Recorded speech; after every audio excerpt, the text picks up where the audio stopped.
क्या आपने कभी ध्यान दिया है कि जब मसीही लोग पुराने नियम को आधुनिक जीवन में लागू करने के बारे में सोचते हैं तो वे चरम सीमा पर चले जाने की प्रवृत्ति रखते हैं। एक चरम पर कुछ विश्वासी लोग सोचते हैं कि हमें ठीक वैसा ही करने की आवश्यकता है जैसा पुराने नियम के दिनों में परमेश्वर के लोगों ने किया। दूसरे चरम पर कुछ विश्वासी लोग सोचते हैं कि जो कुछ परमेश्वर ने अपने लोगों को पुराने नियम के दिनों में करने की आज्ञा दी उसे हमें बस भूल जाना चाहिए। लेकिन वास्तव में सच्चाई इन दोनों चरम सीमाओं के कहीं बीच में है। जब हमारे दिनों के लिए पुराने नियम को लागू करने की बात आती है तो हमें दो बातों को याद रखने की आवश्यकता है। हमें कभी भी अतीत में नहीं लौटना चाहिए, लेकिन हमें अतीत को कभी भूलना भी नहीं चाहिए। हमारी श्रृंखला उसने हमें पवित्र शास्त्र दिया का यह 8वां अध्याय है, व्याख्या के आधार, और हमने इसका शीर्षक रखा है आधुनिक अनुप्रयोग और पुराने नियम के युग। इस अध्याय में हम उन तरीकों का पता लगाएंगे जिनमें पुराने नियम का विश्वास इतिहास के महान युगों या कालों के दौरान विकसित हुआ, और समझाएंगे कि कैसे ये विकास पवित्र शास्त्र के स्वयं हमारे अनुप्रयोग को प्रभावित करते हैं। इससे पहले वाले अध्याय में हमने देखा कि पवित्र शास्त्र के मूल श्रोता समकालीन श्रोताओं से कम 3 तरीकों में भिन्न थे। मूल श्रोता हमारी तुलना में अलग ऐतिहासिक युगों में रहते थे। उनकी संस्कृतियां हमारे से भिन्न थीं और वे हमारी तुलना में विभिन्न प्रकार के लोग थे। हालांकि ये तीनों अंतर अनगिनत तरीकों से आपस में जुड़े हुए हैं। इस अध्याय में हम अपना ध्यान पुराने नियम के युगों पर केंद्रित करेंगे और इस बात पर कि वे कैसे आधुनिक अनुप्रयोग को प्रभावित करते हैं। हम 2 तरीकों से आधुनिक अनुप्रयोग और पुराने नियम के युगों के बीच संबंध का पता लगाएंगे। सबसे पहले हम पुराने नियम के इतिहास के युगांतरिक विभाजनों को देखेंगे और दूसरा हम उन युगांतरिक विकासों पर विचार करेंगे जिनका ये विभाजन प्रतिनिधित्व करते हैं। आइए पुराने नियम के युगांतरिक विभाजनों के साथ शुरू करते हैं। पुराना नियम पूरे इतिहास भर में हुए कई ईश्वरीय ज्ञान संबंधी परिवर्तनों की सूचना देता है। जब भी परमेश्वर ने अपने लोगों की अवधारणाओं, व्यवहारों और भावनाओं के बारे में अपनी अपेक्षाओं में बदलाव किया तो हर बार ईश्वरीय ज्ञान संबंधी परिवर्तन हुआ, और जब परिवर्तन पर्याप्त मात्रा में अधिक हुए तो वे युगांतरिक विभाजनों की पहचान करने के आधार बन गए। मसीही लोगों ने इन परिवर्तनों को कई तरीकों से वर्णित किया है, लेकिन एक सामान्य और उपयोगी चित्रण पुराने नियम के ईश्वरीय ज्ञान की तुलना एक बढ़ते हुए वृक्ष से करता है।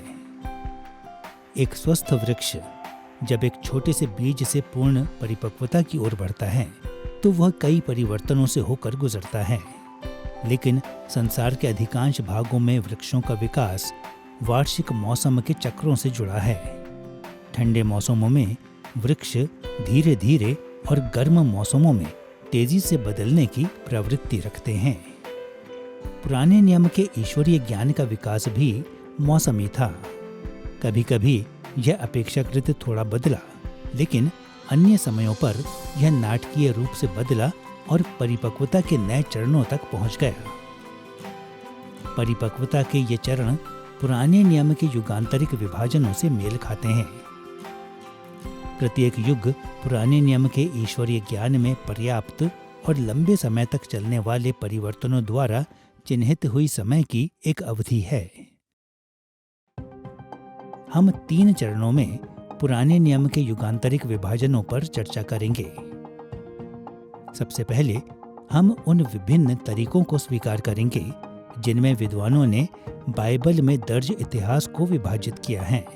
दूसरा, हम एक उपयोगी युगांतरिक रूपरेखा का वर्णन करेंगे जिसका उपयोग कई मसीही परंपराएं करती हैं। और तीसरा, हम कुछ उन निहित अर्थों की बात करेंगे जो कि इस रूपरेखा में पवित्र शास्त्र के आधुनिक अनुप्रयोग के लिए हैं। आइए उन विभिन्न तरीकों के साथ शुरू करते हैं जिनमें पुराने नियम का इतिहास विभाजित हुआ है। हमें इस बात से आश्चर्यचकित नहीं होना चाहिए कि धर्म विज्ञानियों ने पुराने नियम में दर्ज इतिहास को विभाजित करने के विभिन्न तरीकों को खोज लिया है। एक बात यह है कि समय तेजी से विभाजित अवधियों के अनुसार नहीं चलता है, इसलिए युगों के बीच बदलाव आमतौर पर धीरे धीरे हुए और स्वयं युगों ने अक्सर अधिव्यापन किया। दूसरी बात यह है कि जो विभाजन धर्म विज्ञानी बनाते हैं वे उनके द्वारा उपयोग में लाए जाने वाले मानदंडों पर निर्भर करते हैं। उस तरीके के बारे में सोचें जैसे यह विज्ञान में होता है। पुरातत्वविद धातु विज्ञान में विकास के अनुसार इतिहास को विभाजन करने की प्रवृत्ति रखते हैं, इसलिए वे शुरुआती, मध्य और बाद के कांस्य युग के बारे में बात करते हैं और शुरुआती, मध्य और बाद का लौह युग। समाजशास्त्री राजनीतिक घटनाक्रमों पर जोर देते हैं, इसलिए वे आदिवासी काल, शुरुआती राष्ट्रीय युग, राजशाही काल, बंधुआई का समय और बंधुआई के बाद के समय के बारे में बात करते हैं। इस रीति से धर्म विज्ञानी स्वाभाविक रूप से ईश्वरीय ज्ञान के मानदंडों का उपयोग करके युगों को चित्रित करते हैं, लेकिन फिर भी वे विभाजनों पर हमेशा सहमत नहीं होते हैं, क्योंकि पुराने नियम के अंतर्गत ईश्वरीय ज्ञान अलग अलग समयों पर अलग अलग तरीकों से विकसित हुआ। जब कोई वृक्ष विकास के चरणों से गुजरता है तो उसके विभिन्न हिस्से एक ही समय पर या एक ही गति से नहीं बढ़ते हैं। कभी कभी बीमारी वास्तव में एक शाखा के विकास को रोक देती है, जबकि अन्य आगे बढ़ जाते हैं। वृक्ष के तने की छाल धीरे धीरे और असंगत रूप से बढ़ सकती है और तुलना में इसकी छोटी शाखाएं और पत्तियां जल्दी बढ़ सकते हैं। इसी रीति से पुराने नियम के ईश्वरीय ज्ञान के कुछ हिस्से धीरे धीरे आगे बढ़े, अन्य मध्यम गति से आगे बढ़े और अन्य तेजी से बदले, और इनमें से कई हिस्सों ने अलग अलग समयों पर अपना विकास किया। यदि इस्राएल के विश्वास का हर पहलू उसी गति और उसी समय पर बदला होता तो इसके विभाजन पर सहमत होना व्याख्याकारों के लिए आसान होगा।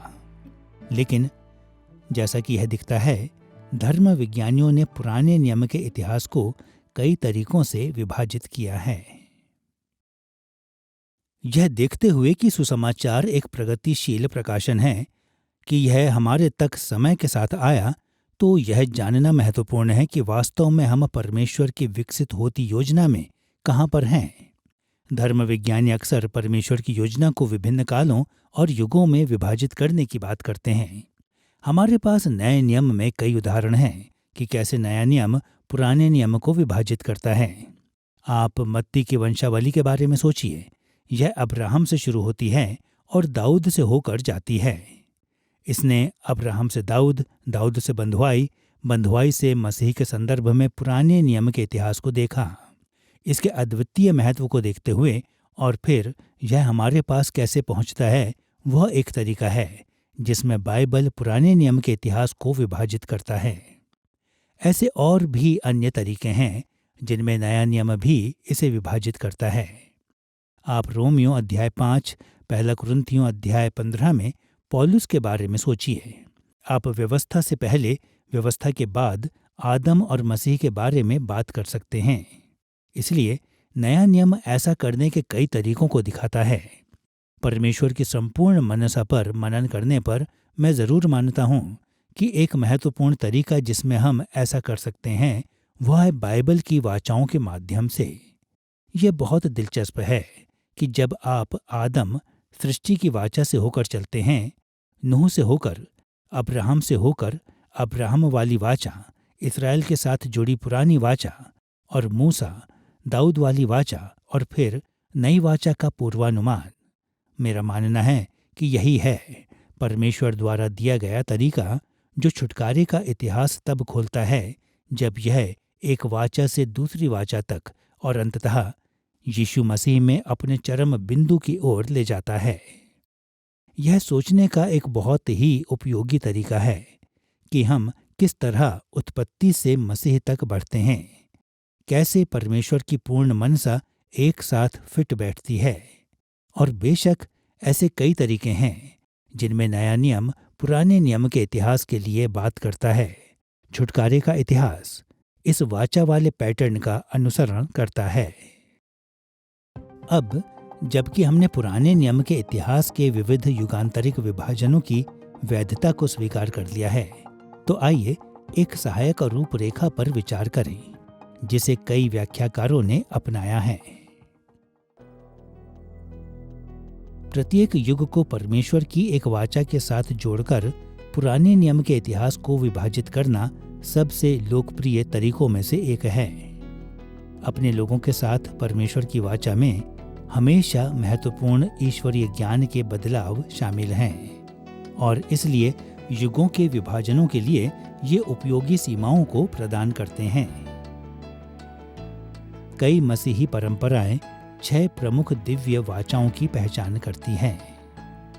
आदम, नूह, अब्राहम, मूसा और दाऊद के साथ वाचा, और वह नई वाचा जिसकी भविष्यवाणी पुराने नियम के भविष्यवक्ताओं ने की, जो प्रतिज्ञा किए हुए देश से इस्राएल के निर्वासन के अंत में आएगी। आदम के संबंध में हमें ध्यान देना चाहिए कि उत्पत्ति अध्याय 1 से 3 का अभिलेख इब्रानी शब्द बेरित का उपयोग नहीं करता है, जिसे हम आमतौर पर वाचा के रूप में अनुवादित करते हैं। फिर भी उत्पत्ति दृढ़तापूर्वक संकेत देता है कि परमेश्वर ने आदम के साथ वाचा बांधी।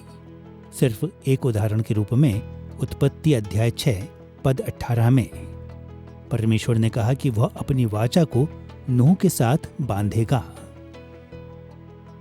जिस इब्रानी क्रिया का अनुवाद बांधेगा किया गया है वह कुम है, जिसका उपयोग किसी ऐसी चीज की पुष्टि करने के लिए किया जाता था जो पहले से मौजूद थी, बजाय इसके कि कुछ एकदम नया शुरू किया जाए। इसलिए हम लोग आश्वस्त हो सकते हैं कि उत्पत्ति की पुस्तक ने आदम के साथ परमेश्वर के संबंधों को वाचा के रूप में प्रस्तुत किया। इसके साथ में यह संभावना भी है कि होशे अध्याय 6 पद 7 में भविष्यवक्ता ने परमेश्वर और आदम के बीच वाचा का उल्लेख किया, या एक वाचा जो आदम के प्रतिनिधित्व में परमेश्वर और समस्त मानव जाति के बीच बांधी गई। नूह के जीवन में परमेश्वर की वाचा का संकेत हमें जल प्रलय से पहले उत्पत्ति अध्याय 6 पद 18 में और जल प्रलय के बाद अध्याय 9 पद 9 से 17 में देखने को मिलता है। इससे पहले कि अब्राहम अपनी पत्नी की दासी हाजिरा के माध्यम से एक वारिस की मांग करता, उत्पत्ति अध्याय 15 पद 18 में अब्राहम के साथ परमेश्वर की वाचा का उल्लेख किया गया है, और अध्याय 17 पद 2 में हाजिरा के माध्यम से एक वारिस की मांग करने के बाद भी। मूसा के नेतृत्व में इस्राएल के साथ परमेश्वर की वाचा निर्गमन अध्याय 19 से 24 में सीनै पर्वत के तल पर दर्ज की गई है, और साहसी लेवी पिनहास के साथ उसकी निकटता से जुड़ी वाचा का उल्लेख गिनती अध्याय 25 पद 13 में है। दाऊद के साथ परमेश्वर की वाचा दूसरा शमूएल अध्याय 7 और भजन अध्याय 89 एवं 132 में दर्ज है, और अंत में हम यिर्मयाह अध्याय 31 पद 31 में नई वाचा की भविष्यवाणी पाते हैं। इसी वाचा को यशायाह अध्याय 54 पद 10 और यहेजकेल अध्याय 34 पद 25 में शांति की वाचा भी कहा जाता है, और लूका अध्याय 22 पद 20 एवं इब्रानियों अध्याय 8 पद 6 से 12 जैसे अनुच्छेद हमें विश्वास दिलाते हैं कि यह वाचा मसीह में पूरी हुई है। ये वाचाएं उन समयों को दर्शाते हैं जब परमेश्वर ने इतिहास में शक्तिशाली रूप से कार्य किया, और इन्होंने ईश्वरीय ज्ञान वाले चिरस्थायी सिद्धांतों को प्रस्तुत किया। सृष्टि और पाप में मानवता के पतन के प्रति परमेश्वर की शुरुआती प्रतिक्रिया के संदर्भ में परमेश्वर के साथ आदम का वाचा का संबंध बना। इसने मनुष्यों द्वारा परमेश्वर की सेवा की बुनियादों पर जोर दिया और वर्णन किया कि कैसे पाप ने इस सेवा को जटिल बना दिया था। इसमें परमेश्वर की प्रतिज्ञा भी शामिल थी कि मानवता अंततः इस सेवा में सफल होगी। नूह के दिनों में संसार में मानवता के द्वारा भयावह भ्रष्टाचार ने परमेश्वर को न्याय को स्थापित करने हेतु एक बड़े जल प्रलय को भेजने के लिए प्रेरित किया।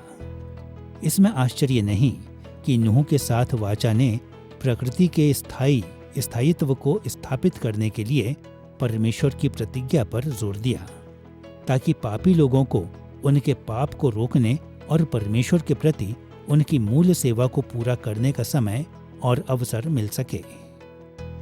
अब्राहम के समय में परमेश्वर ने इस्राएल को ऐसे लोगों के रूप में चुना जो परमेश्वर की सेवा में मानवता की अगुवाई करेंगे। इसलिए अब्राहम के साथ वाचा इस्राएल के चुनाव की ओर उन्मुख थी। इस वाचा के युग ने परमेश्वर की प्रतिज्ञा पर विश्वास करने और उसके प्रति विश्वास पात्र बने रहने के लिए इस्राएल की आवश्यकता पर जोर दिया। परमेश्वर ने मूसा के माध्यम से एक वाचा बांधी जब उसने इस्राएलियों को मिस्र में गुलामी से छुड़ाया और उन्हें प्रतिज्ञा किए हुए देश के उनके मार्ग पर ले चला। आश्चर्य की बात नहीं कि यह वाचा मूसा के संहिताबद्ध राष्ट्रीय कानून की ओर उन्मुख थी, जिसने इस्राएलियों का मार्गदर्शन तब किया जब वे परमेश्वर की अपनी सेवा में आगे बढ़े। दाऊद के दिनों में परमेश्वर ने दाऊद को इस्राएल के राजा के रूप में खड़ा किया। दाऊद के साथ उसकी वाचा ने दाऊद के परिवार को एक स्थायी शाही राजवंश के रूप में स्थापित किया, जो इस्राएल के शाही विस्तार का नेतृत्व करेगा।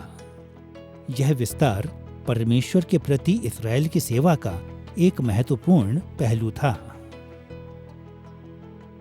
अंत में जब परमेश्वर ने सभी इतिहास को पूरा किया तो पुराने नियम के भविष्यवक्ताओं ने भविष्यवाणी की कि इस्राएल के बंधुआई के अंत में एक नई वाचा आएगी। मसीहा परमेश्वर के लोगों को छुड़ाएगा और संसार भर में परमेश्वर के राज्य को फैलाएगा।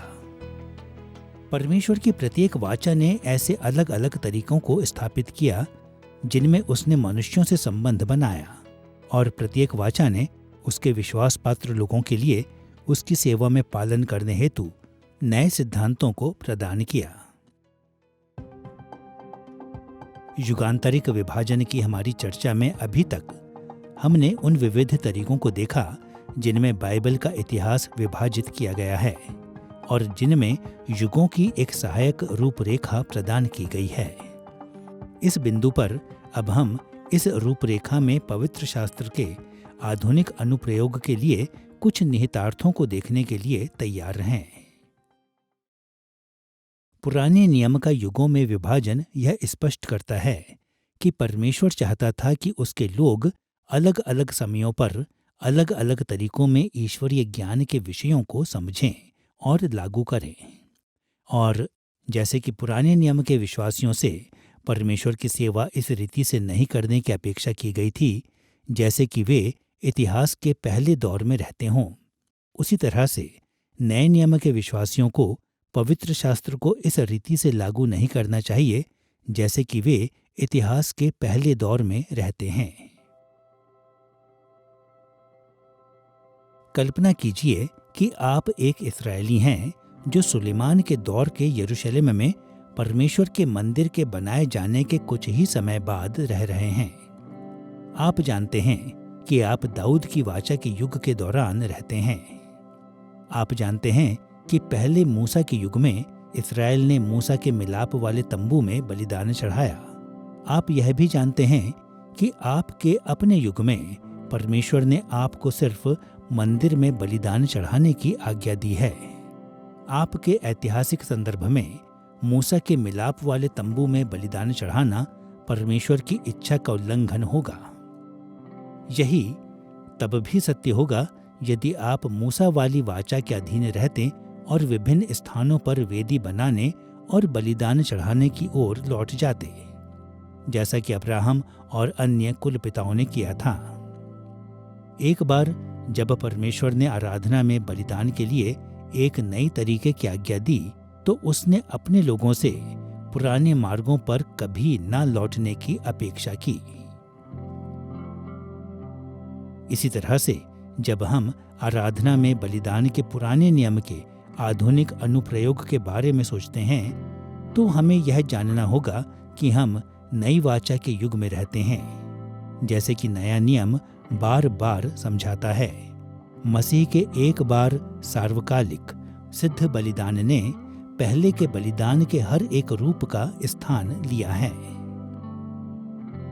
क्रूस पर उसकी मृत्यु ने इस बात को बदला है कि परमेश्वर के विश्वास पात्र लोगों को परमेश्वर की आराधना में कैसे बलिदानों को चढ़ाना चाहिए। इसीलिए इब्रानियों के नए नियम वाले लेखक ने इतनी सख्ती से उन मसीही लोगों की निंदा की जो पुराने नियम के बलिदानों की ओर लौट जाना चाहते थे।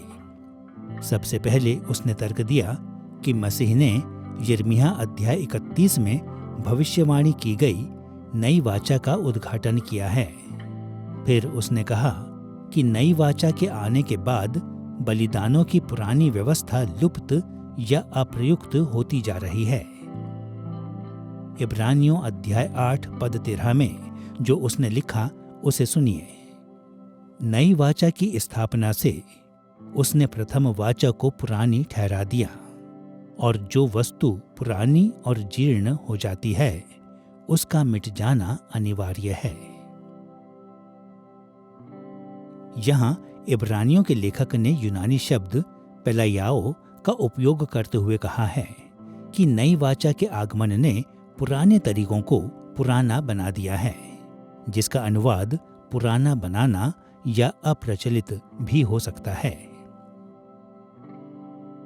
अब हमें सावधान होना है, क्योंकि कई अच्छे मसीही लोग इसे इस अर्थ में लेते हैं कि मसीह के अनुयायियों को पुराना नियम त्याग देना चाहिए और इसकी शिक्षा पर कोई ध्यान नहीं देना चाहिए। लेकिन यह बिल्कुल भी सत्य नहीं है। स्वयं इब्रानियों की पुस्तक मसीही लोगों के लिए पुराने नियम को लागू करती है। इसका लेखक मसीही लोगों को यह नहीं बता रहा था कि पुराना नियम अप्रासंगिक था। इसके विपरीत वह कह रहा था कि हम एक अलग युग में रहते हैं और नई वाचा हमसे बलिदान की प्रथा को पुनः अनुकूल बनाने की अपेक्षा करती है। हम पुराने तरीकों की अनदेखी नहीं करते हैं, लेकिन हमें कभी भी परमेश्वर की सेवा ऐसे करने की कोशिश नहीं करनी चाहिए जैसे कि हम अभी भी पुराने समय में रहते हों। युद्ध के नेतृत्व का विषय एक और महत्वपूर्ण उदाहरण है। कल्पना कीजिए कि आप दाऊद के राजवंशीय वाचा के काल में रहते हैं।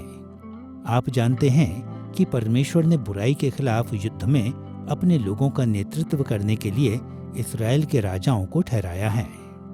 राजा परमेश्वर से निर्देश पाते हैं और बदले में वह आपको निर्देश देते हैं कि किस ढंग या तरीकों से आपको युद्ध में भाग लेना है। लेकिन अब कल्पना कीजिए कि आप व्यक्तिगत रूप से दाऊद वंशी राजा को पसंद नहीं करते और मूसा के राष्ट्रीय कानून की वाचा में वापस जाना चाहते हैं।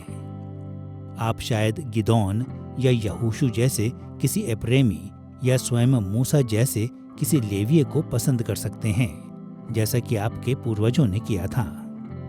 लेकिन यदि आपने दाऊद के घराने के बजाय इनमें से किसी एक का अनुसरण किया तो वह पाप होगा। आप अपने युग के लिए परमेश्वर की आज्ञा का उल्लंघन कर रहे होंगे। आप ऐसी ही गलती कर रहे होंगे यदि आप मूसा के समय में रहते लेकिन किसी आदिवासी कुलपिता का अनुसरण करना पसंद करते, जैसे कि परमेश्वर के लोगों ने अब्राहम वाली वाचा के युग में किया था। हर युग में हमें उस सैन्य नेतृत्व का पालन करने की आवश्यकता है जिसे परमेश्वर ने उस युग के लिए स्थापित किया है, और इसमें आधुनिक मसीही लोग शामिल हैं। नई वाचा के तहत रहने वाले लोगों के रूप में हम दाऊद के महान पुत्र यीशु का अनुसरण करते हैं, वह परमेश्वर द्वारा ठहराया हुआ हमारा राजा है और परमेश्वर ने उसे बुराई की ताकतों के खिलाफ युद्ध में अपने लोगों का नेतृत्व करने का विशेष अधिकार दिया है। लेकिन हम यह कैसे करते हैं? युद्ध के लिए हमारी वर्तमान रणनीति क्या है?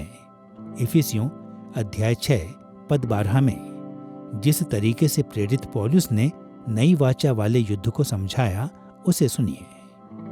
क्योंकि हमारा यह मल्लयुद्ध लहू और मांस से नहीं, परंतु प्रधानों से और अधिकारियों से और इस संसार के अंधकार के हाकिमों से और उस दुष्टता की आत्मिक सेनाओं से है जो आकाश में है।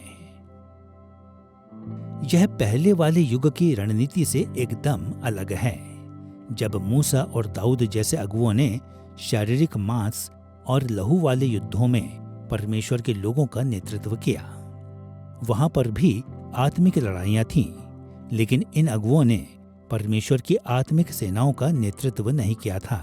इसके विपरीत यीशु कलीसिया का नेतृत्व शारीरिक लड़ाइयों में नहीं करता है, लेकिन वह आत्मिक युद्ध में जरूर हमारा नेतृत्व करता है।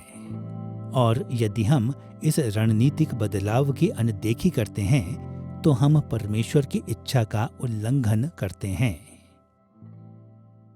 नया नियम पुराने नियम की लड़ाइयों और युद्धों को मुख्य रूप से परमेश्वर और शैतान के बीच और परमेश्वर के लोगों और परमेश्वर की योजना को नष्ट करने की कोशिश में लगे शैतान के बीच बहुत बड़े पैमाने पर होने वाली लड़ाई के रूप में देखता है।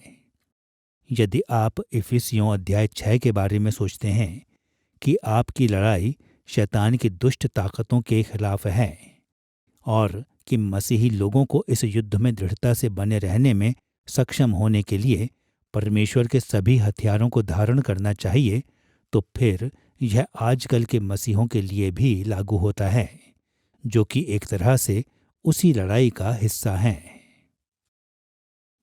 नए नियम के लेखक आत्मिक एवं राष्ट्रीय युद्ध के पुराने नियम के चित्रण को लेते हैं और वास्तव में कुछ विशेष तरीकों में उसको रूपांतरित करते हैं, और जैसा कि आज लोग जिस प्रचलित रीति से समझ रहे होते, उसकी तुलना में इसे एक बहुत ही अलग दिशा में लागू करते हैं। सबसे पहले मसीह आत्मिक युद्ध लड़ने आया था। यूहन्ना अध्याय 1 हमें बताता है वह अंधकार पर विजय प्राप्त करने आया था। समस्या यह नहीं थी कि अंधकार उसे ग्रहण नहीं कर रहा था, बल्कि उस पर विजय पाने की कोशिश कर रहा था, और वह अंधकार के खिलाफ युद्ध करता है। हम इसे विशेष रूप से यूहन्ना के सुसमाचार में देखते हैं, और इस तरह मसीह इस संसार के हाकिम यानी शैतान के खिलाफ लड़ने वाले दिव्य योद्धा के रूप में आता है। वास्तव में यूहन्ना अध्याय 12 में यीशु कहता है कि उसकी महिमा की घड़ी अब आ गई है, जो कि उसके क्रूस का समय है, और वह कहता है कि उस समय इस संसार के हाकिम को निकाल दिया जाएगा। इसलिए जब पौलुस कहता है कि हमारे युद्ध के हथियार परमेश्वर का वचन और प्रार्थना और विश्वास आदि हैं, जैसा कि वह इफिसियों अध्याय 6 में यह कहते हुए करता है, यह अब भू राजनीतिक राष्ट्रीय युद्ध नहीं है कि मसीही लोगों को जिस तरह से वे युद्ध को समझते हैं उसमें राष्ट्रवादी नहीं होना चाहिए। वहाँ तलवार और वहाँ क्रूस है, और मनुष्यों के रूप में हमारी प्रवृत्ति होती है कि क्रूस को छोड़ दें और तलवार को उठा लें। लेकिन यीशु ने कहा कि कोई भी मेरा शिष्य नहीं हो सकता जब तक कि वह अपना क्रूस उठाकर मेरे पीछे ना हो ले। इसलिए जिस तरह से हम आज आत्मिक युद्ध लड़ते हैं वह आत्म बलिदान आत्मत्याग वाले प्रेम के द्वारा होता है, जिसे यीशु ने क्रूस से और अपने संपूर्ण सांसारिक जीवन और सेवकाई से प्रदर्शित किया। परमेश्वर ने हमेशा अपने लोगों से अपेक्षा की है कि वे उस तरीकों से उसकी सेवा करें जो उस वाचा वाले युग के लिए उपयुक्त थे जिनमें वे रहते थे। इसलिए यह समझना कि पुराने नियम का इतिहास प्रमुख वाचा वाले युगों में कैसे विभाजित हुआ है, हमारे समय में पवित्र शास्त्र को लागू करने के लिए आवश्यक है।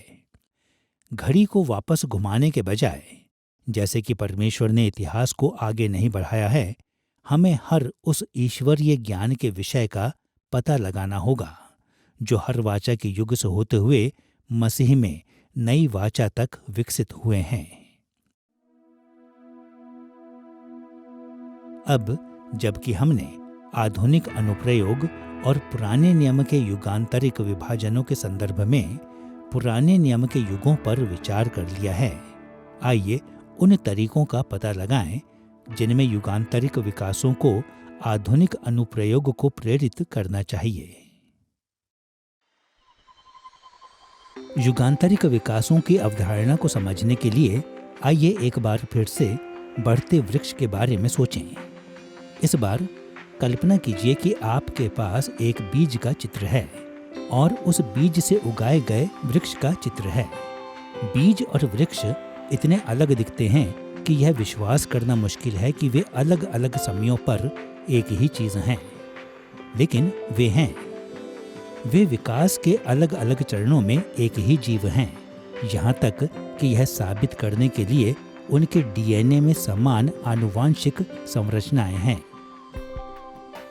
इसी रीति से पहले और बाद के पुराने नियम के युगों में उनके बीच अनगिनत ईश्वरीय ज्ञान संबंधी अंतर हैं, लेकिन यदि हम उनकी अंतर्निहित ईश्वरीय ज्ञान संबंधी संरचनाओं के बारे में सीखते हैं, यानी उनका डीएनए जैसा कि वे थे, तो हमें पता चलता है कि ये ईश्वरीय ज्ञान संबंधी बदलाव वास्तव में एक अकेले बढ़ते विश्वास के जैविक विकास को दर्शाते हैं। हम 4 भागों में पुराने नियम के युगांतरिक विकासों का पता लगाएंगे। सबसे पहले हम देखेंगे कि इन विकासों के पीछे 2 प्रमुख पात्र बाइबल के पूरे इतिहास में लगातार बने हुए हैं। दूसरा, हम देखेंगे कि प्रत्येक युग दूसरों के साथ एक एकीकृत कहानी में जुड़ा है। तीसरा, पुराने नियम के लेखकों ने स्वयं अक्सर बाद के श्रोताओं के लिए पहले वाले युगों को लागू किया। और चौथा, हम उन युगों के बीच कुछ ऐसे संबंधों को उजागर करेंगे जिन पर पुराने नियम के लेखकों ने इन अनुप्रयोगों को बनाने के लिए सहारा लिया। आइए बाइबल के इतिहास के मुख्य पात्रों के साथ शुरू करते हैं। पवित्र शास्त्र में दर्ज पूरे इतिहास में अच्छाई की ताकतों और बुराई की ताकतों के बीच महान संघर्ष में वही पात्र लड़ रहे हैं। साहित्यिक संदर्भ में हम कह सकते हैं कि अच्छाई की शक्तियों का नेतृत्व कहानी के नायक या हीरो द्वारा किया जाता है, अर्थात स्वयं परमेश्वर, और बुराई की ताकतों का नेतृत्व विरोधी या खलनायक द्वारा किया जाता है, सर्वोच्च रीति से दुष्ट प्राणी शैतान, जो परमेश्वर को उसके उद्देश्य को पूरा करने से रोकने की कोशिश करता है। शैतान बहुत शक्तिशाली और धूर्त है, लेकिन फिर भी वह सृष्टिकर्ता के संप्रभुत्व वाले नियंत्रण के अधीन एक प्राणी है। जबकि दिव्य नाटक चल रहा है, फिर भी परमेश्वर ने शैतान को उसके खिलाफ खड़े होने की अनुमति दी है। परमेश्वर सर्वोच्च सृष्टिकर्ता राजा है, जो अपने स्वर्गीय सिंहासन से राज्य करता है और अपने स्वर्गीय महल को अपने तेजस्वी महिमा से भरता है। स्वर्ग में उसकी सेवा करने वाले प्राणी पहले से ही उसका सम्मान करते हैं, लेकिन परमेश्वर ने हमेशा से पृथ्वी भर में अपनी महिमा को फैलाने के द्वारा अपने सम्मान को बढ़ाने का दृढ़ संकल्प किया है। इस लक्ष्य को पूरा करने के लिए परमेश्वर ने अपने राज्य को पृथ्वी तक फैलाने की योजना बनाई, ताकि पृथ्वी स्वर्ग जैसी बन जाए। जब ऐसा होता है तो पृथ्वी के ऊपर, उस पर और नीचे रहने वाले हर एक प्राणी उसको सनातन आराधना और स्तुति प्रदान करेंगे।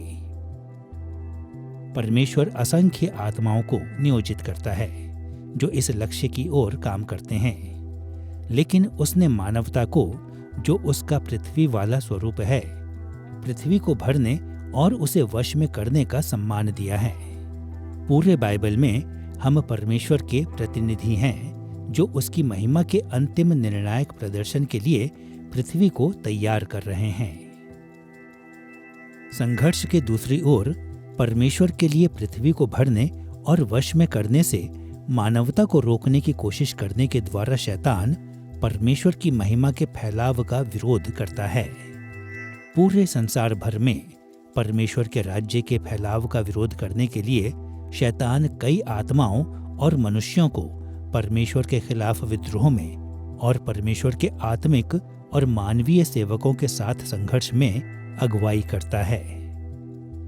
वह विभिन्न साधनों के माध्यम से अपने अभियान में मानवीय सहयोगियों को जीतता है, जिनमें झूठ, धोखा, झूठे धर्म सहित पाप में पतित मानवता की पापी अभिलाषाओं के लिए अपील करना शामिल है।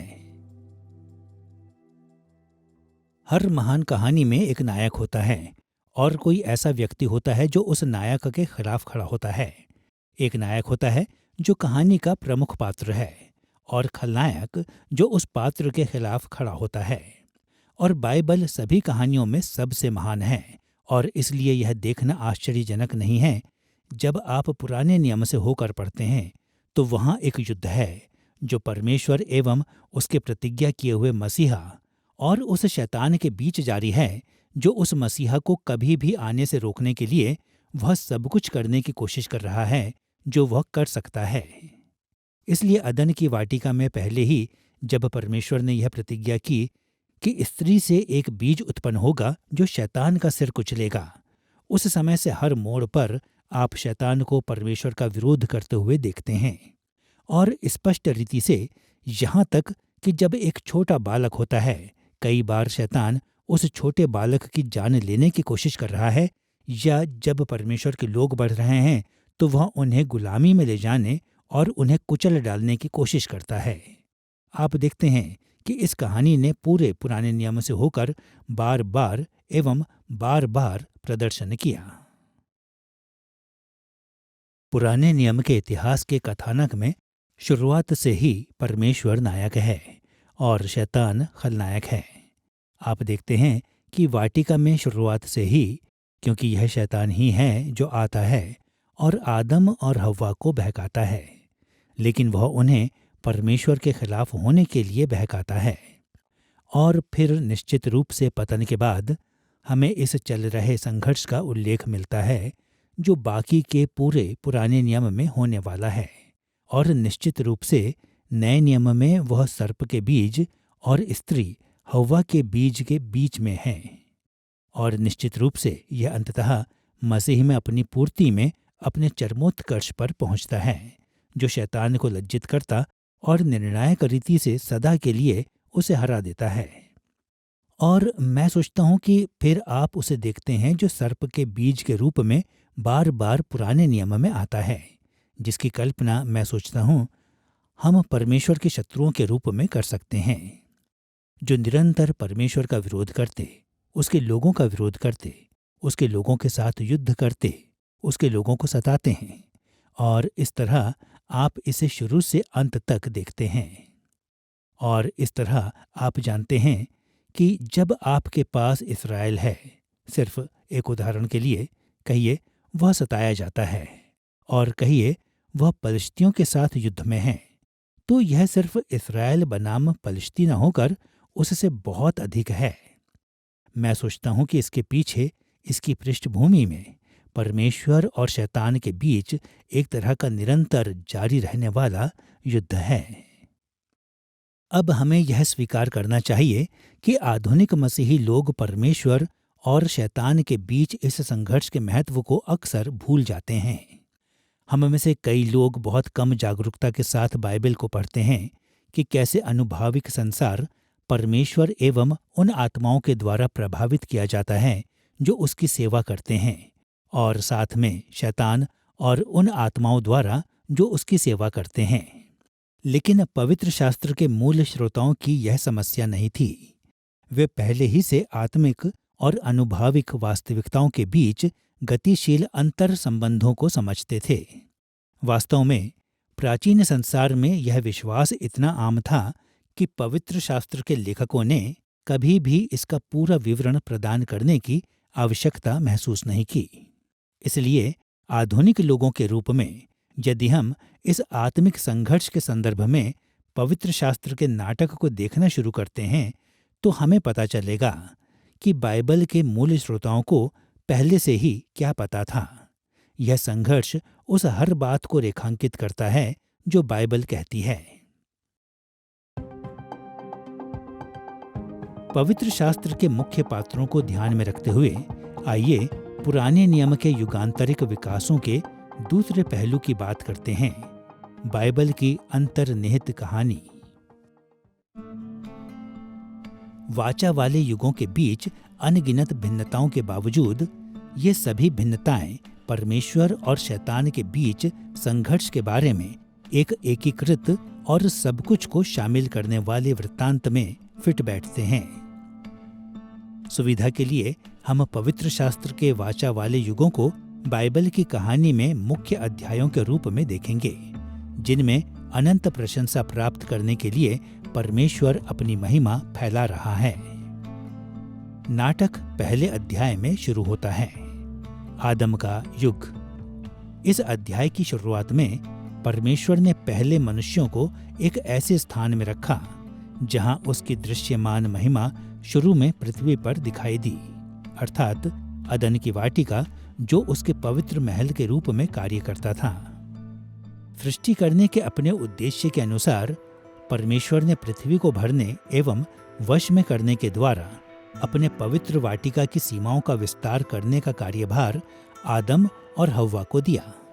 लक्ष्य था कि पृथ्वी को परमेश्वर के लिए उपयुक्त स्थान में बदलना, ताकि वह अपनी दृश्यमान महिमामय उपस्थिति को प्रकट करे।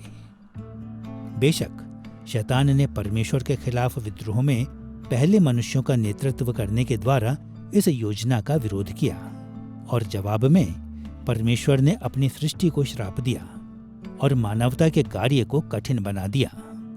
उसने यह भी घोषणा की कि मानवता इस बिंदु से विरोधी गुटों में विभाजित होगी।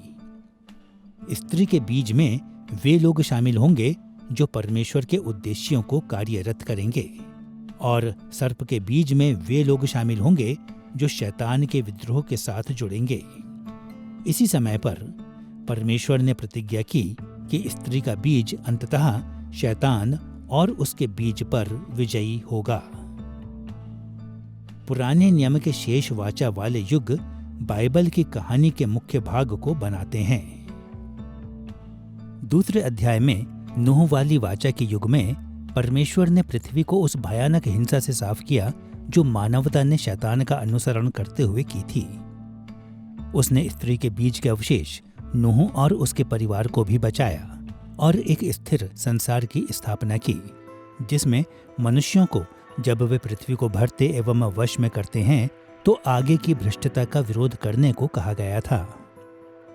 तीसरे अध्याय में अब्राहम वाली वाचा के युग में परमेश्वर ने स्त्री के बीज के रूप में अब्राहम के परिवार को चुना, जो शैतान और उसके अनुयायियों के साथ संघर्ष में मानवता का नेतृत्व करेंगे। परमेश्वर ने अब्राहम के वंशजों को बढ़ाने और उन्हें कनान देश देने की प्रतिज्ञा की। उस भौगोलिक शुरुआती बिंदु से वे अंततः परमेश्वर और उसकी योजना के सभी विरोध पर जय प्राप्त करेंगे। वे समस्त पृथ्वी के वारिस होंगे और परमेश्वर की आशीषों को मानव जाति के हर एक परिवार में फैलाएंगे। चौथे अध्याय में मूसा वाली वाचा के युग में परमेश्वर ने इस्राएल को मिस्रवासियों और उनके शैतानी देवताओं पर एक महान विजय दी। उसने इस्राएल को एक राष्ट्र के रूप में गठित किया, अपने कानून द्वारा शासित किया और उन्हें कनानियों को दूर करने की आज्ञा दी। जब इस्राएली कनान में दाखिल हुए तो परमेश्वर ने उन्हें कनानियों और उन शैतानी आत्माओं पर विजय दिलाई जिनकी वे सेवा करते थे। उसने इस्राएलियों को देश में स्थापित और समृद्ध किया और उन्हें पृथ्वी भर में परमेश्वर के राज्य को फैलाने के अपने अंतिम निर्णायक लक्ष्य की ओर ले गया। पांचवें अध्याय में दाऊद वाली वाचा के युग में दाऊद के परिवार को परमेश्वर के लोगों के ऊपर राज करने और शैतान की सेवा करने वाले राष्ट्रों के साथ आगे के संघर्ष में नेतृत्व करने के लिए ठहराया गया था। दाऊद का वंश कनान में सुरक्षा लेकर आया और संसार के लिए परमेश्वर की योजना को कार्यरत करने में इस्राएल की सीमाओं का विस्तार करना जारी रखा। दुख की बात यह है कि समय के साथ इस्राएल के राजाओं ने परमेश्वर के खिलाफ खुल्लम खुल्ला इस हद तक विद्रोह किया कि परमेश्वर ने उनके साम्राज्य को नष्ट कर दिया और उन्हें बंधुआई में भेज दिया। बंधुआई के दौरान उन्हें विदेशी साम्राज्यों और उनके देवताओं के अत्याचार का सामना करना पड़ा। आखिरकार परमेश्वर ने बंधुआई को समाप्त करने की पेशकश की और प्रतिज्ञा किए हुए देश में थोड़े से बचे हुए लोगों को लौटाया ताकि वे कनान में राज्य को फिर से स्थापित करने की कोशिश कर सकें। लेकिन यहाँ तक कि वे बचे हुए लोग भी विश्वास पात्र बने रहने में विफल रहे, इसलिए दुष्ट के अत्याचार के तहत बंधुआई जारी रही। पुराने नियम में उल्लेखित अंतिम अध्याय वह अंतिम निर्णायक नई वाचा है जिसे परमेश्वर ने कहा कि वह तब स्थापित करेगा जब इस्राएल के बचे हुए लोग पश्चाताप करेंगे और दाऊद का महान पुत्र मसीहा या ख्रीस्ट उनके पापों के लिए प्रायश्चित करेगा। शैतान, दुष्ट आत्माओं और उनकी सेवा करने वाले देशों पर अंतिम निर्णायक जीत में मसीह इस्राएल का नेतृत्व करेगा। वह शैतान को कुचल डालेगा और उसके पीछे चलने वाले सभी लोगों का न्याय करेगा। अंत में मसीह परमेश्वर के लोगों के साथ पृथ्वी पर राज्य करते हुए सभी चीजों को नया बना देगा। परमेश्वर की महिमा सृष्टि को भर देगी और सभी प्राणी अनंत काल तक उसकी प्रशंसा करेंगे। बाइबल की कहानी का यह सारांश हमें दिखाता है कि पुराने नियम के वाचा वाले युगों के बीच मतभेदों के बावजूद ये युग एक दूसरे पर एक लंबी कहानी के अध्यायों के समान निर्मित होते हैं। विरोधाभास, विस्थापन या यहाँ तक कि एक दूसरे को रद्द करने की बजाय इतिहास के ये प्रत्येक चरण पवित्र शास्त्र की विकासशील एकीकृत कहानी में संचयी रूप से योगदान देते हैं। अभी तक हमने पुराने नियम के युगांतरिक विकासों की पृष्ठभूमि में मुख्य पात्रों पर विचार किया है और दिखाया कि प्रत्येक युग एक एकीकृत कहानी में दूसरों से जुड़ा हुआ है। अब हम यह देखने के लिए तैयार हैं कि पुराने नियम के लेखकों ने बाद के श्रोताओं के लिए अक्सर पहले वाले युगों को लागू किया।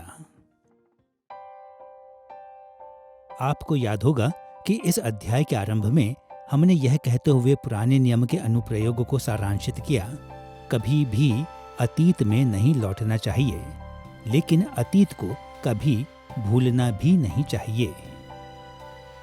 हम अतीत में नहीं रहते हैं, इसलिए हमें ऐसे सोचना, व्यवहार करना या महसूस नहीं करना चाहिए जैसे कि हम पहले के समयों में रहते थे। लेकिन हम ऐसी कहानी के हिस्सा हैं जिसमें अतीत शामिल है और पुराने नियम के लेखक इसे अच्छी तरह से जानते थे। उन्होंने स्वीकार किया कि एक सच्चा परमेश्वर समय के साथ स्वयं को एक सच्चे धर्म के माध्यम से प्रकट करता रहा था और इसका अर्थ यह था कि अतीत में जो चीजें परमेश्वर ने कही और करी थीं, वे हर समय के लोगों का मार्गदर्शन करना जारी रखेंगी। इसके प्रकाश में पुराने नियम के लेखकों ने नियमित रूप से अतीत से सीखी गई उन बातों को लिया और उसे अपने दिनों में लागू किया। इस बारे में इस तरह से सोचें, पुराने नियम में वाचा वाले 6 प्रमुख युगों का उल्लेख है, लेकिन 3 बहुत पहले वाले युगों के बारे में हमारी सारी जानकारी आदम, नूह और अब्राहम के समय बाइबल की उन पुस्तकों से आती है जो मूसा, दाऊद और नई वाचा वाले बाद के युगों में लिखी गई थी। हम 2 आम पहलुओं पर विचार करेंगे जिन्हें पुराने नियम के लेखकों ने अपने लेखन कार्यों में शामिल किया था, जो युगांतरिक विकासों की उनकी समझ को प्रकट करते थे। सबसे पहले हम देखेंगे कि पुराने नियम के लेखकों ने अतीत के बारे में लिखा और दूसरा हम देखेंगे कि उन्होंने वर्तमान के लिए लिखा, अर्थात उन्होंने उन श्रोताओं के लिए लिखा जो उनके दिनों में स्वयं उनके वर्तमान में रहते थे। आइए पहले देखें कि पुराने नियम के लेखकों ने अतीत के बारे में लिखा। पुराने नियम की सभी पुस्तकें स्पष्ट रूप से अतीत से संबंधित हैं। पेंटाट्यूक पर विचार करें, लेव्य व्यवस्था, गिनती और व्यवस्था विवरण की पुस्तकें। मूसा ने इन सभी पुस्तकों को अपने वाचा वाले युग में लिखा, लेकिन उत्पत्ति में उसने आदम, नूह और अब्राहम के वाचा वाले युगों के दौरान उन घटनाओं की जानकारी दी जो सुदूर अतीत में हुई थीं। निर्गमन, लेव्य व्यवस्था, गिनती और व्यवस्था विवरण की पुस्तकों में वह इतिहास में पीछे उतनी दूर नहीं गया, लेकिन वहां पर भी उसने उन घटनाओं पर ध्यान केंद्रित किया जो उन पुस्तकों के लिखे जाने से पहले हुई थीं। बाकी की पुराने नियम की पुस्तकें दाऊद वाले वाचा के युग में लिखी गई थीं और वे भी अपने श्रोताओं को अतीत में ले गए। उदाहरण के लिए अय्यूब की पुस्तक को दाऊद वाले युग के राजशाही काल के दौरान लिखे जाने की सबसे अधिक संभावना थी, लेकिन यह उन घटनाओं की रिपोर्ट करता है जो राजशाही से बहुत पहले अब्राहम वाले युग में हुई थी। यहोशू, न्यायियों और रूत की पुस्तकें दाऊद वाली वाचा के युग में लिखी गई थीं, लेकिन उन्होंने उन घटनाओं को बताया जो दाऊद के राजा बनने से पहले मूसा वाले युग के अंत में घटित हुई थीं। शमूएल, राजाओं, इतिहास, एज्रा, नहमिया और एस्तर की पुस्तकों ने मुख्य रूप से अतीत में हाल की घटनाओं के लिए अपने श्रोताओं को संदर्भित किया। यही यशायाह से मलाकी तक की पुराने नियम की सभी भविष्यवक्ताओं वाली पुस्तकों के लिए भी सच है।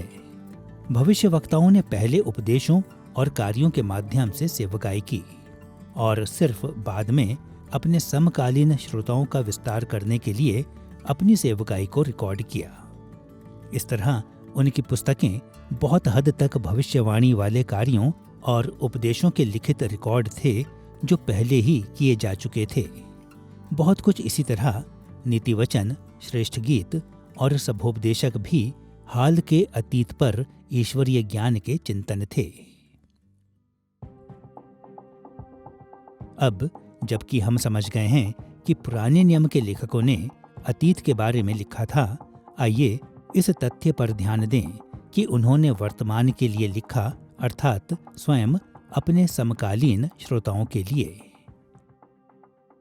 जब बाइबल के लेखकों ने पवित्र शास्त्र लिखना शुरू किया तो उन्होंने पाठकों, अपने लोगों की ज़रूरतों को पूरा करने के लिए लिखा, और उन्होंने ऐसे ही बैठकर और सिर्फ लिखने की इच्छा होने के कारण ही नहीं लिखा।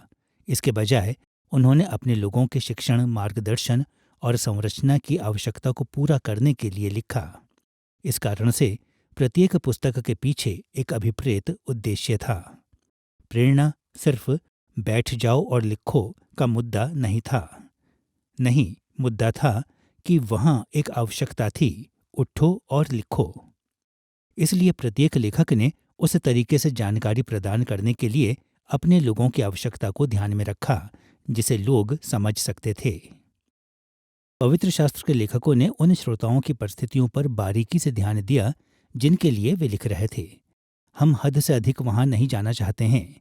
हम यह कहना नहीं चाहते हैं कि वे मूल परिस्थितियों के लिए इतने अनुकूलित हैं कि बाद के पाठकों के लिए उनके कोई मायने नहीं हो सकते। हम इसे रोमियो अध्याय 15 पद 4 जैसे पदों से जानते हैं, जहां पौलुस कहता है कि जो कुछ भी लिखा गया था वह हमारे प्रोत्साहन के लिए लिखा गया था। और फिर भी पवित्र शास्त्र के लेखकों ने जिनके लिए वे लिख रहे थे, उन लोगों के जीवनों में जो चल रहा था उस पर सावधानीपूर्वक ध्यान दिया। उदाहरण के लिए उत्पत्ति ऐसे समूह के लोगों के लिए लिखी गई है जिन्होंने अभी अभी मिस्र छोड़ा था। उन्होंने अभी अभी पृथ्वी पर सबसे शक्तिशाली साम्राज्य को क्रोधित कर दिया था। वे उस देश में जाने के लिए तैयार हो रहे हैं जहां उन्हें अन्य शत्रुओं से युद्ध करना होगा। उन्हें यह जानने की आवश्यकता है कि उन्हें किसी भी चीज से डरना नहीं है, और इसलिए उत्पत्ति की पुस्तक ऐसे परमेश्वर की तस्वीर के साथ शुरू होती है जिसने सब कुछ बनाया, जिसके नियंत्रण में सभी देश हैं, जिसने कुल पिताओं से प्रतिज्ञा की और उन प्रतिज्ञाओं को निभा रहा है। इस्राएल को डरने की आवश्यकता नहीं है। इसलिए एक बार जब हम मूल श्रोताओं की परिस्थिति को जान जाते हैं तो यह वास्तव में हमें न सिर्फ यह देखने में मदद करता है कि पवित्र शास्त्र क्या कहता है, बल्कि यह भी कि वह ऐसा क्यों कहता है, और फिर हम ऐसे प्रश्नों को पूछने की शुरुआत कर सकते हैं। हम कहाँ पर मिस्र से निकलने के बाद रेगिस्तान में इस्राएल जैसी परिस्थिति का सामना कर रहे हैं, और हम यह देखना शुरू कर देते हैं कि वह एक चरवाहे के रूप में कैसे अपने लोगों की देखभाल करता है और हमारी आवश्यकताओं के लिए करुणा दिखाता है। पवित्र शास्त्र के लेखकों ने यह समझ लिया था कि अतीत बाइबल वाले विश्वास के जैविक विकास में पहले के चरणों का प्रतिनिधित्व करता है, लेकिन उन्हें सबसे पहले और प्रमुखता से उन श्रोताओं की सेवा करने के लिए बुलाया गया था जो उनके समय में रहते थे। इसलिए उन्होंने उन तरीकों में अतीत के बारे में लिखा जिनके द्वारा उनके मूल श्रोताओं के जीवनों से उनका संबंध बना। उन्होंने उन तरीकों में ऐतिहासिक लोगों, कार्यों, वचनों, संस्थानों इत्यादि पर प्रकाश डाला जिन्होंने इन ऐतिहासिक विषयों को उनके श्रोताओं के जीवनों से जोड़ा। अधिकांश भाग के लिए पुराने नियम की पुस्तकों के मूल श्रोता उन साहित्यिक विधियों से परिचित थे जिनका अनुसरण बाइबल के लेखकों ने इन संबंधों को बनाने के लिए किया था। इसलिए लेखकों ने आम तौर पर इन संबंधों को समझाने का कष्ट नहीं किया। अन्य समयों पर लेखकों ने छोटे सुराग प्रदान किए जो अतीत और वर्तमान के बीच संबंधों की ओर संकेत करते थे, और फिर अन्य और अनुच्छेदों में बाइबल के लेखकों ने अपने श्रोताओं की सहायता करने के लिए कि अतीत उन पर कैसे लागू होता है प्रत्यक्ष स्पष्टीकरण देने की पेशकश की। जैसे कि पुराने नियम के लेखकों ने अतीत को स्वयं अपने वर्तमान से जोड़ने के तरीकों को खोजा, वैसे ही आधुनिक मसीही लोगों को अतीत के बारे में उन लेखनों से स्वयं को जोड़ने की आवश्यकता है। हाँ, आधुनिक अनुप्रयोग इस बात से मतलब रखता है कि हमारे समय में क्या हो रहा है, लेकिन यह हमेशा अतीत के तरीकों पर आधारित होता है। आधुनिक संसार में रहने वाले परमेश्वर के लोगों के रूप में हमारा विश्वास गहनता से उस बात से जुड़ा हुआ है जो परमेश्वर ने बहुत पहले प्रकट किया। हम पुराने नियम की पुस्तकों के आधुनिक अनुप्रयोग के लिए समर्पित हैं जो अतीत के साथ कार्य करते हैं, और यहाँ तक कि जब हम नए नियम की पुस्तकों को लागू कर रहे हैं तब भी हम अतीत की ओर देख रहे हैं। अब प्रकाशित वाक्य जैसी पुस्तकें भविष्य पर काफी ध्यान केंद्रित करती हैं, लेकिन यहाँ तक कि प्रकाशित वाक्य भी ऐसे दर्शनों का रिकॉर्ड है जिन्हें इनके लेखक यूहन्ना ने अतीत में अपने मूल श्रोताओं के लिए लागू किया था। एक या अन्य तरह से पवित्र शास्त्र की हर एक पुस्तक उस बात पर ध्यान केंद्रित करती है जिसे परमेश्वर ने अतीत में किया। इसलिए आधुनिक संसार में उन पुस्तकों को लागू करने के लिए हमें भी अतीत पर ध्यान केंद्रित करना होगा। अभी तक युगांतरिक विकासों की हमारी चर्चा ने पुराने नियम के युगांतरिक विकासों के पीछे मुख्य पात्रों, पवित्र शास्त्र की एकीकृत कहानी और इस तथ्य को देख लिया है कि पुराने नियम के लेखकों ने अपने समकालीन श्रोताओं के लिए पहले के युगों को लागू किया। इसलिए अब हम संबंधों के उन प्रकारों पर ध्यान केंद्रित करने के लिए तैयार हैं जिन्हें बाइबल के लेखकों ने अतीत और वर्तमान के बीच बनाए। हम 3 प्रकार के संबंधों की बात करेंगे जिन्हें बाइबल के लेखकों ने अतीत और वर्तमान के बीच बनाया। सबसे पहले उन्होंने अपने श्रोताओं को उनके विश्वास के विभिन्न आयामों के लिए ऐतिहासिक पृष्ठभूमियों को प्रदान किया। दूसरा, उन्होंने अपने श्रोताओं के अनुसरण करने और अस्वीकार करने हेतु मॉडल प्रस्तुत किए। और तीसरा, उन्होंने अपने श्रोताओं के अनुभवों के लिए पूर्वानुमानों को प्रदान किया। आइए पहले देखें कि बाइबल के लेखकों ने अपने श्रोताओं को ऐतिहासिक पृष्ठभूमियां कैसे प्रदान की। पुराने नियम के लेखकों ने अक्सर अपने श्रोताओं के वर्तमान अनुभवों की पृष्ठभूमि या उत्पत्ति को समझाने के द्वारा अतीत की प्रासंगिकता को दिखाया। उदाहरण के लिए, जब मूसा ने आदम और हव्वा के विवाह का वर्णन कर दिया तो अपने श्रोताओं से इस घटना को स्पष्टता से जोड़ने के लिए उसने अपनी कहानी को विराम दिया। उत्पत्ति अध्याय 2 पद 24 में मूसा के वचनों को सुनिए। इस कारण पुरुष अपने माता पिता को छोड़कर अपनी पत्नी से मिला रहेगा और वे एक ही तन बने रहेंगे। इस पद में मूसा ने समझाया कि कैसे आदम वाली वाचा के युग की एक विशेषता मूसा के युग में श्रोताओं के लिए प्रासंगिक थी। विशेष रूप से आदम और हव्वा के विवाह ने विवाह के स्थायी अध्यादेश को स्थापित किया, जो मूसा के दिनों के लिए लागू होती थी। एक बार जब हम देख लेते हैं कि अपने मूल श्रोताओं की पृष्ठभूमि के रूप में मूसा ने इस घटना का उपयोग किया, तो हम इसे इसी रीति से स्वयं से जोड़ सकते हैं। आदम और हव्वा का विवाह प्राचीन इस्राएल में विवाह की पृष्ठभूमि थी और यह हमारे समय में भी विवाह की पृष्ठभूमि है। अन्य समयों पर बाइबल के लेखकों ने पृष्ठभूमियों को उन तरीकों में प्रयोग किया जिनसे परमेश्वर द्वारा ऐतिहासिक व्यक्तियों की स्वीकृति या अस्वीकृति का पता चला। उदाहरण के लिए रूत की पुस्तक रूत, नाओमी या बोअज में कोई त्रुटि नहीं पाती है और दिखाती है कि उनके पास परमेश्वर की पूर्ण स्वीकृति थी। इसका कारण हम पुस्तक के अंत में पाते हैं।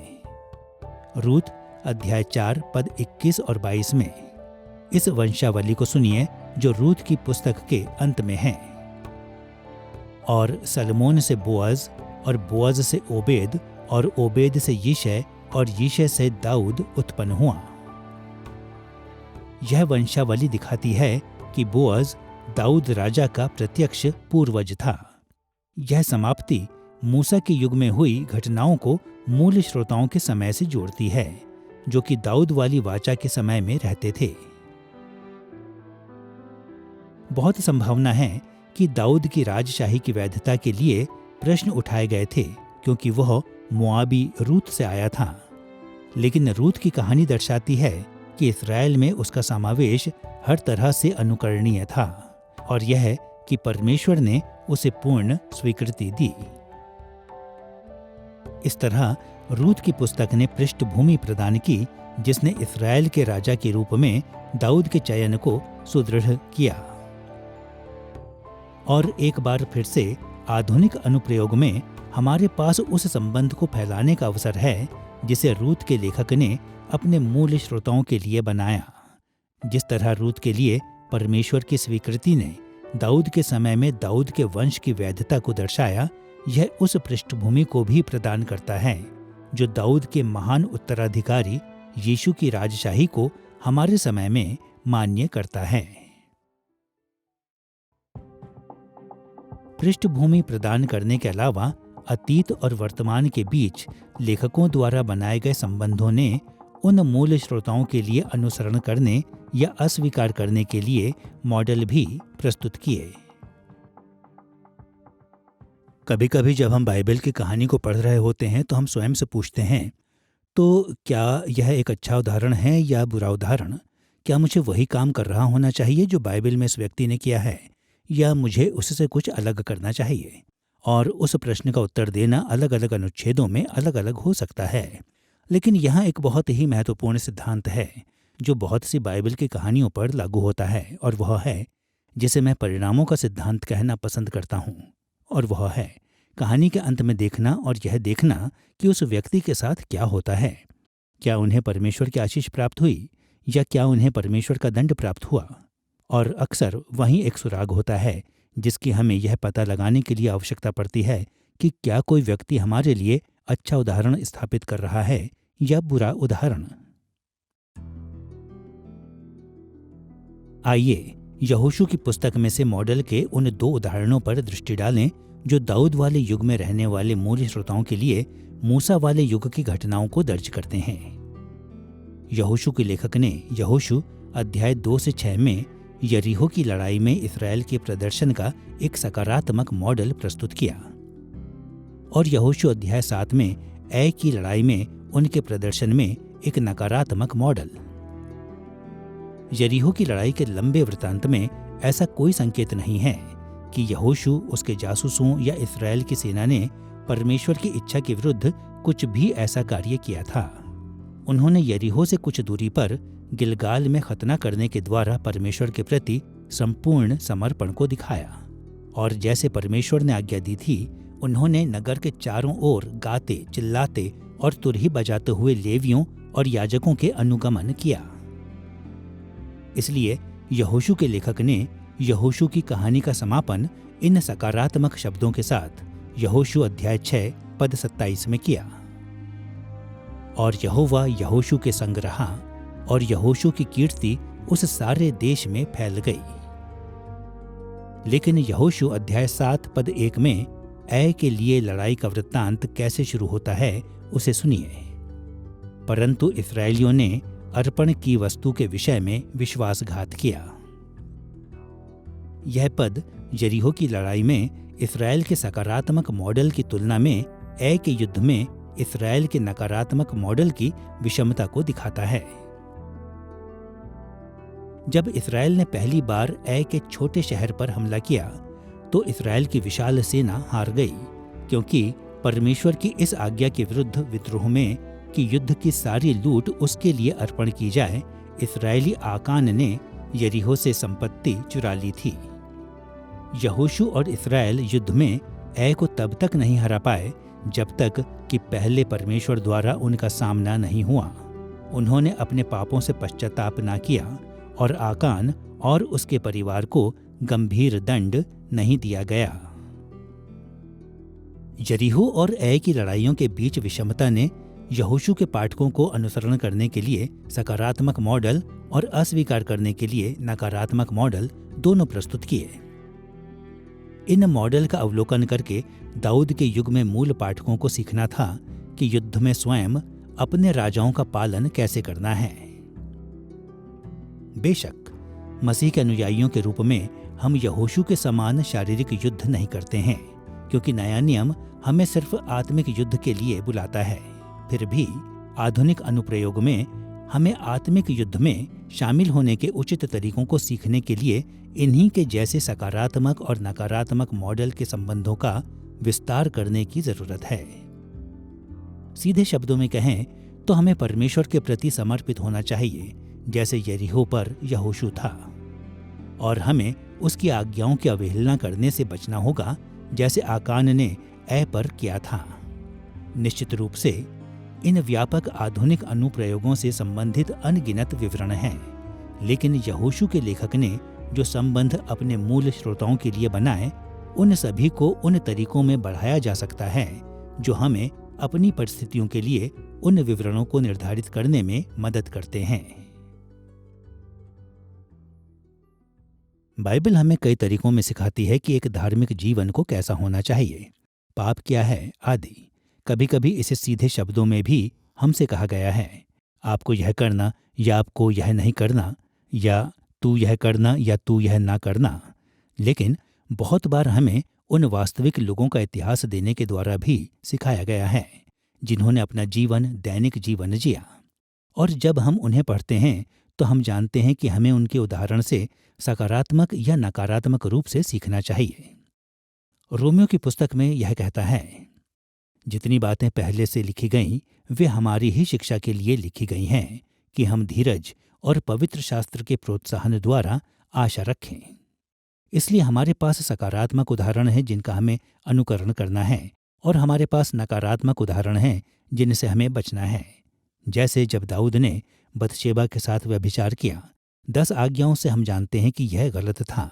हम इसे उस वृत्तांत से जानते हैं जब नातान ने उसे पाप के लिए दोषी ठहराया, और हमारे पास अन्य संकेत हैं। इस तरह हम जानते हैं कि यह उस व्यक्ति द्वारा एक बुरा उदाहरण था जो आमतौर पर एक अच्छा उदाहरण था, स्वयं परमेश्वर के हृदय वाला व्यक्ति। तो क्या बात हमें अंतर जानने में सक्षम बनाती है?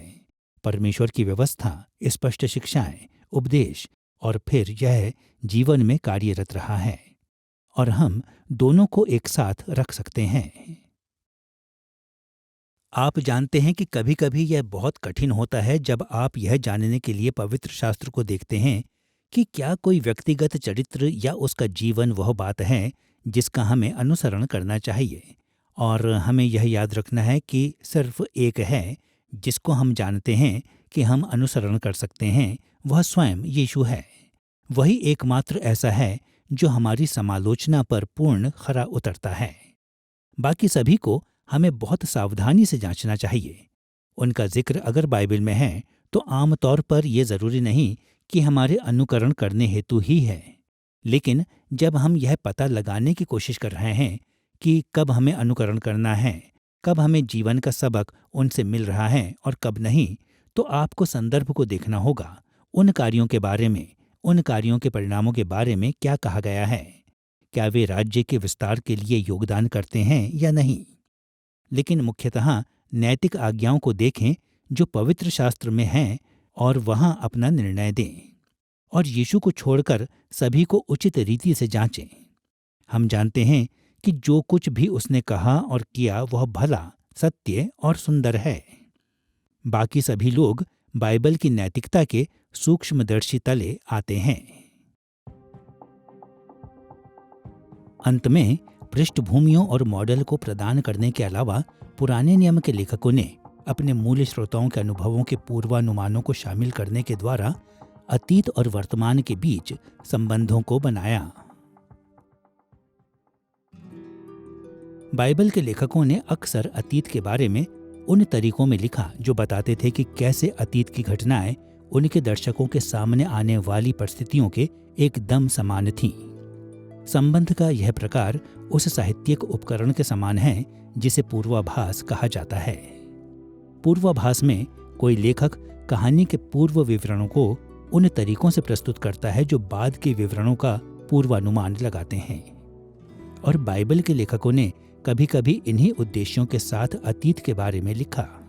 उन्होंने अतीत की घटनाओं के बारे में उन तरीकों में लिखा जो उनके पाठकों के अनुभवों का पूर्वानुमान लगाते हैं।